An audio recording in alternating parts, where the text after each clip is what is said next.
Hello traders, Gary Wagner here. Approximately 11 a.m. in Honolulu, making it 4 o'clock in New York City.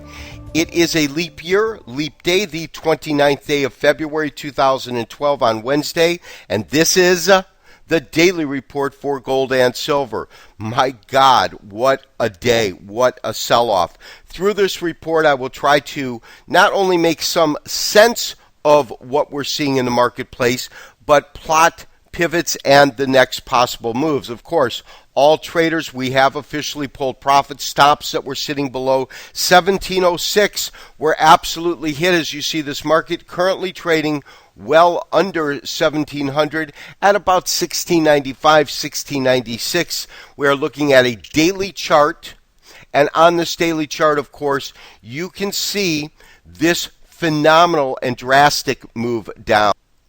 Now, in attempts to make sense of this market, first of all, a statement made by Ben Bernanke, Federal Reserve Chairman, which had alluded to the fact that quantitative easing in terms of a monetary policy would not be necessary in the near future. My belief is, of course, that was factored into the market, and this is a case where we're unfactoring it. Now, let's look at the technicals, because whether it's Ben Bernanke or my auntie that caused this market to move down, I've got to move back to the technicals because that's the only place I can get real clarity. And when we look at it, the first thing that I'm obviously aware of is the fact that I've been concerned about this resistance level right in here. We've talked about it for the last couple of weeks. There is no doubt that turned out to be unbreakable resistance, at least for the interim or near term. Now, in terms of the wave count itself still makes sense if we look at the fifth wave as a truncated fifth. So we've got 1, 2, we've got our third, we've got our fourth down. And if we take a look at this move up, it actually is a 38% move. It's not a typical fifth wave move. A typical fifth wave move will take us to approximately 100% that of wave one, and you don't have that here.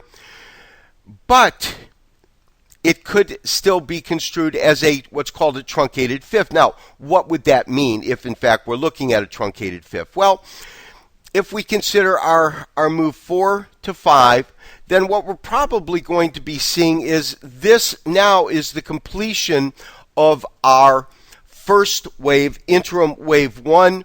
It will be followed by a 2, and then we'll go into our impulse or interim 3. What does that mean?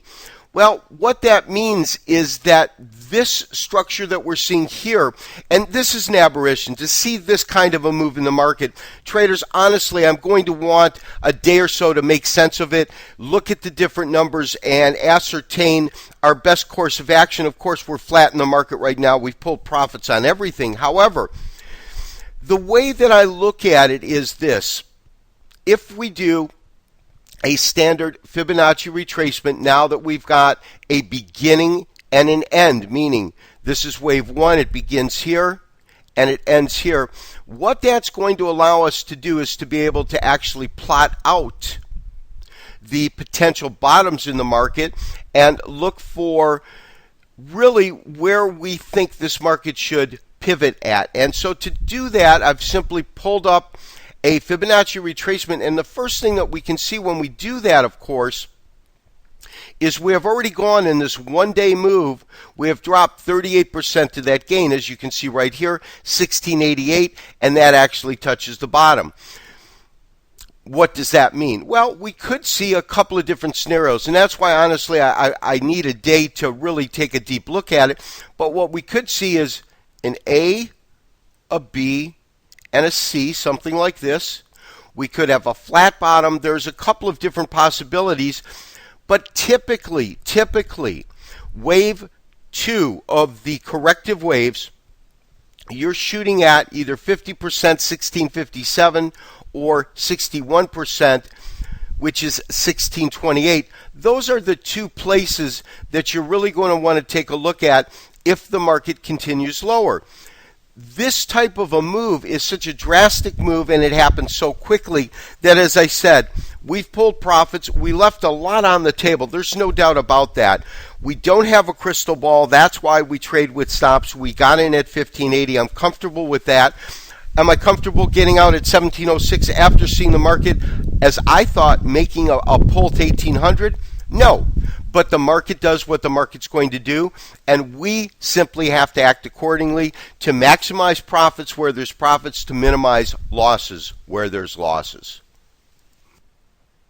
Traders, we are currently looking at our silver chart, and as you can see, a drastic move in the silver. When we look at these markets themselves in terms of the sell-off themselves, down about $2.35, over 6% in silver, down currently $88 in gold, that's about 5%. Now, our silver stop was sitting up just below 33. So when we take a look at the actual low tick that we've gotten, and to do that I'll use our crosshairs, you see that we're still well above, even the low is still well above 34. I will send out a special report on the silver, because what I want to analyze, is it best to just go ahead and pull profits here if we think that there's more downside pressure, or if we think we've witnessed the majority of the downside pressure, simply look to hold this position. My gut sentiment is that it will follow along with gold, and if gold goes through an ABC type correction, we'll probably get something like this, where we'll see the market itself has come down. We'll get a B wave up and then a final C if it follows that kind of a progression. If that's the case, obviously the logical point that we want to get out in is going to be this next clip up. So we're going to want to take a look at that. With that information, traders, you can act accordingly. But realize we are in at 28.10, market's at 34.50, call it. We've still got $6. Tremendous profits, of course. We had $2 more in profits yesterday. But traders, this is nothing to shake a stick at. These are tremendous profits that we've gotten here in the silver market.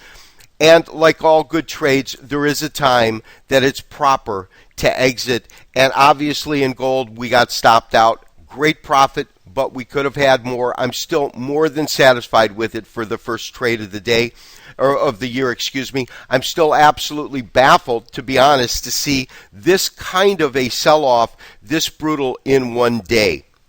This has been Gary Wagner, wishing you, as always, good trading. We'll talk to you tomorrow on Thursday for another daily update and review. Bye-bye.